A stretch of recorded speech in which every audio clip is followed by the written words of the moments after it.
Psixoloji terapiyaya getdim, lakin terapiyadan sonra özümü yorğun, halsız hiss elədim, mənə daha pis təsir elədi, pis hisslərim üzə çıxdı və s.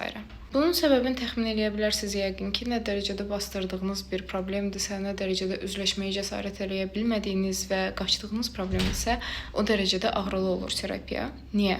Sizə nümunə ilə başa salacağım. Tutalım ki, illər əvvəl bir qəza keçirmisiniz və qəza nəticəsində bir yaranız yaranıb. O yaranı tam olaraq müalicə etmədən necəsə o dönəmlər qapanmısınız, ağrı kəsici atmısınız, yəni yola vermisiniz ki, sırf ağrı hiss eləməyəsiniz. Lakin o yara üstdən sağalsa belə içdə qalmağa davam eləyib və daha da vaxt getdikcə böyüyüb, siz də hal-hazırda hiss edirsiniz arada bir sızıltı, ağrı və s. Sadəcə açıq yara ağrısı kimi ağrı olmasa da sizə səbəbsiz gələn bir ağrınız var. Həkimə gedirsiniz və həkim sizə deyir ki, bu sizin bir neçə il əvvəl yaşadığınız qəza nəticəsində yaranmış bir yaradır və ona görə üstü çox belə bağlıdır və biz bu yaraya çatmaq üçün əməliyyat eləməliyik. Əməliyyat üçün isə, yəni çox dərinə getməliyik, kəsməliyik, eləməliyik və s.